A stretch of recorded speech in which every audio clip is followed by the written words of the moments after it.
এখন বাজে সকাল 10টা, আর ঘুম থেকে উঠতে যে দেরি হয়ে গেছে রবিবার যেহেতু, তো এখন আজকে আবার যাবো আমি না অন্যের বাড়িতে। সেখানে আবার আজকে একটা ছোট্ট করে মানে কি বলবো পার্টির মতো বলতে যেতে পারে।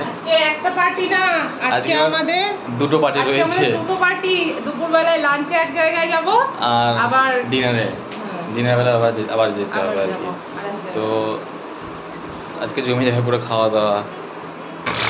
তাড়াতাড়ি চলো, ও তো ডাকছে, বারবার ডাকছে, ফোন করছে। চলো।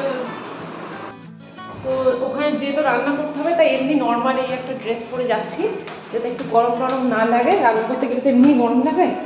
তো চলো বেরোচ্ছি। ব্যাপারটা হয়েছে কি, আমরা সেই দিন ফতেসাগর থেকে ঘুরে এসেছি, তারপর গোপালদা আর মারা দুজন ফোন করেছিল, যে বললো যে রবিবারের দিন তোমাদেরকে নিমন্ত্রণ, যে রাত্রেবেলায় আমাদের এখানে খাবে। তো সেই মতো সবকিছু ঠিকঠাকই ছিল। ও মা, হঠাৎ করে শনিবারের দিন বিকেল বেলায় অর্ণবদা ফোন করেছে যে দুপুরবেলার লাঞ্চে আমার বাড়িতে তোমরা সবাই আসবে। আমরা তো যে না না, রবিবার দুপুরে কিছুতেই যেতে পারবো না, কেননা বিকেল বেলায় তো এক জায়গায় নিমন্ত্রণ অলরেডি রয়েছে, দুপুরবেলায় খেয়ে আসলে আবার রাত্রেবেলায় গিয়ে কি করে খাবো। তো সেও তো ছাড়ার পাত্র নয়, তাই এখন সেখানে যাচ্ছি, সেখান থেকে এসে কিছুক্ষণ রেস্ট নিয়ে তারপর মালার বাড়িতে যাব। তো চলো যাই। তো এই যে সবেমাত্র আসলাম, ঘুরে যাচ্ছি। অর্ণবদার রুমটা হচ্ছে 3 তলায়। ভালো লাগছে না? সেটা হলো ইয়ারই আছে। অর্ণবদার বাড়িতে যত অতিথিদের নেমন্তন্ন করেছে সবার মধ্যে আমরাই প্রথমে এই যে আসলাম, আর এসে দেখি কোথাও কোনো গোছগাছ সেভাবে হয়নি। তো প্রথমে খাওয়ার জায়গাটা আমরা রেডি করব বলে ঠিক করলাম, এই ঘরটায় খাওয়া হবে আর ওই ঘরটা তো হল আর কিচেন, ওখানে রান্না বান্না করা হবে এই যে এই ঘরটায়। তো সেরকম ঠিক হলো। তো আমি তো এখানে এসে কোমর বেঁধে লেগে পড়েছি, আর আমার সাথে আছে অঙ্কিতা। এই যে অঙ্কিতা এখানে পেঁয়াজ রসুন ছাড়ছে, আর আমি এখানে কাতলা মাছগুলোকে ফ্রাই করছিলাম, যেসব ম্যারিনেট করে রেখেছি। এই যে অবশ্য সবাই মিলেই হাতে হাতে কাজ করেছে, শুধু যে আমি কাজ করেছি সেরকমটা নয়, এখানে যারা এসেছিল সবাই কিছু না কিছু করেছে। আর এই যে দাদা, এই দাদাই চিকেন মাটন যা যা সমস্ত কিছু নিয়ে এসেছিল। তো এই দাদার উৎসাহেই সমস্ত আয়োজন হয়েছে আর কি। তো দাদা খুব রসিক মানুষ, আর ভীষণ উৎসাহের সাথে চিকেনটা রান্না করছে। তো চিকেনটা ম্যারিনেট করেছি আমি আর অঙ্কিতা দুজন মিলে, আর রান্না করছে আর একটা দিদিও ছিল, তো তার নামটা বলতে পারছি না কারণ সে ক্যামেরা ফ্রেন্ডলি নয়। রান্না মোটামুটি হয়ে গেছে, এখন খালি চিকেনটা হলেই হয়। মাটনও হয়ে গেছে, প্রেসার কুকারে সিটি দিয়ে রেখে দিয়েছি।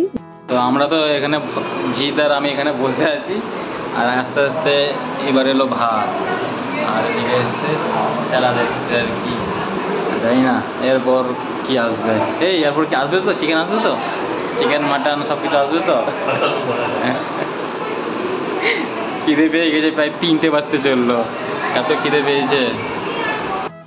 আমরা ওদিকে রান্নাঘরে টুকিটাকি কাজকর্ম করছিলাম, আর স্বর্ণালী এদিকে সমস্ত কিছু এনে এনে এই ঘরে রাখছিল, মানে খাওয়ার জায়গাটায়। আমার মনে হয় একা হাতে রান্না করলে হয়তো রান্নাটা তাড়াতাড়ি হয়ে যায়, কিন্তু যেহেতু আমরা সবাই মিলে করেছি রান্নাটা, এই কারণের জন্য সবকিছু হতে একটু দেরি হচ্ছিল। আর অর্ণবদাকে দেখো, কোল্ড ড্রিঙ্কস নিয়ে সারাক্ষণ ঘুরে বেড়াচ্ছে, একেতে ওয়েট বাড়ছে আবার কোল্ড ড্রিঙ্কস।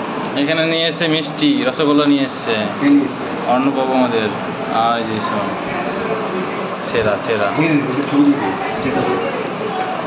তুমি না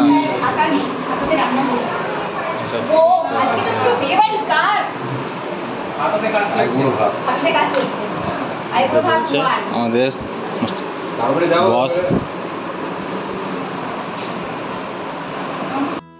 মাটনটা যেহেতু প্রেসার কুকারে সিটি দিয়ে মানে দমে রেখেছিলাম, এই কারণের জন্য দমটা খুলে তারপরে একটু ভালো করে ফুটিয়ে গরম মশলা দিয়ে নামাবো, এই কারণের জন্য একটু লেট হচ্ছিল। আর এদের তো সবার খিদে পেয়ে গেছে, তো স্বর্ণালী এদের সবাইকে থালায় ভাত টাতগুলো বেড়ে দিচ্ছিল যে মাছ ভাজা দিয়ে অন্তত খেতে লাগুক।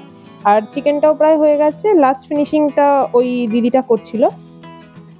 স্বর্ণালী এখানে সবাইকে পরিপাটি করে ভাত বেড়ে দিচ্ছিল, তো ভালোই করেছে। একদিকে আমাদের জন্য ওয়েট করেনি, কেননা আমরা আসতে আসতে আরো প্রায় 15-20 মিনিট লাগিয়ে দিয়েছিলাম। তো ওরা তো ভাত টাত নিয়ে বসেছিল, আর আমাদেরকে বারবার ডাকছিল যে যা হয়েছে সেটা নিয়েই চলে আয়। অ্যাকচুয়ালি আজকে রান্নাটা স্টার্ট করতে করতেই লেট হয়ে গেছে, তো রান্না যদি দেরিতে শুরু হয় তো সমস্ত কিছু দেরিতে হবেই। আর মাটন, চিকেন, মাছ ভাজা এত কিছু করতে তো একটু টাইম লাগবেই, অন্তত 2 ঘন্টা তো লাগবেই, না হলে তো কোনো কিছুই সঠিকভাবে হবে না।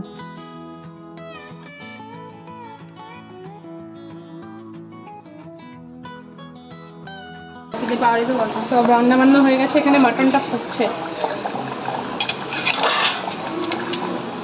ঠিক আছে, ব্যাস ব্যাস ব্যাস, চলো বন্ধ করে দাও।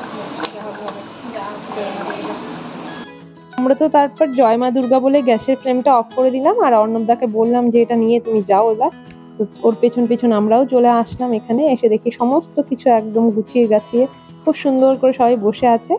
তো এবার আমরাও বসবো।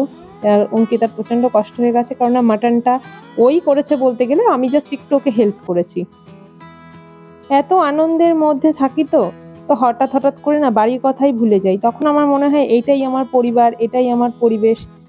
তো অনেক মজা করে আনন্দ করে সবাই মিলে খাওয়া দাওয়া কমপ্লিট হলো। কিছু লোক চলে গেছে, আমরা কয়েকজন খালি বাকি ছিলাম। এবার আমরাও বেরিয়ে যাচ্ছি, কেননা বাড়িতে গিয়ে রেস্ট না নিলে আবার মালাদের বাড়িতে যেতে পারবো না। আর এই নামতে নামতে না এই ব্যালকনির জানলা থেকে একটা পেয়ারা গাছ দেখা যায়। তো আমি ওকে বললাম যে এখান থেকে দুটো পেয়ারা পেরে দাও। ও পেয়ারা পেরেও দিয়েছিল, কিন্তু আমি আর সেটা ক্লিপে নিতে পারিনি। এবার সবাই আমরা যে যার বাড়ির উদ্দেশ্যে যাওয়ার জন্য রওনা হচ্ছি। তো অলরেডি তো বলেই দিলাম যে 2-3 জন চলে গেছে, আর আমরা কয়েকজন খালি বাকি আছি। তো স্বর্ণালী প্রথমে যাচ্ছে, আর তারপরে তো আমাদের ও স্কুটি বের করছে। আর একটা যেটা জিনিস, সেটা সবাই মিলে ডিসকাস করা হচ্ছিল যে মালাদের বাড়িতে যাব, কিছু গিফট তো নিতে হবে, কিন্তু গিফট কেনার টাইম নেই। তাই জন্য বলা হলো যে ওকে কিছুটা অ্যামাউন্ট আমরা দিয়ে দেবো, ওর খুশি মতন সেটা কিনে নেবে, গিফট কিনে নেবে। তাহলে চলো, আজকের মতো এই ভিডিওটা আমি এখানেই শেষ করছি। এর পার্ট 2 নিয়ে আমি খুব শিগগিরই ফিরে আসবো। ততক্ষণের জন্য সবাই খুব ভালো থাকবে, সুস্থ থাকবে। আর আমার ভিডিওটা ভালো লাগলে লাইক, শেয়ার, কমেন্ট এবং সাবস্ক্রাইব করতে ভুলো না। তাহলে চলো, টাটা।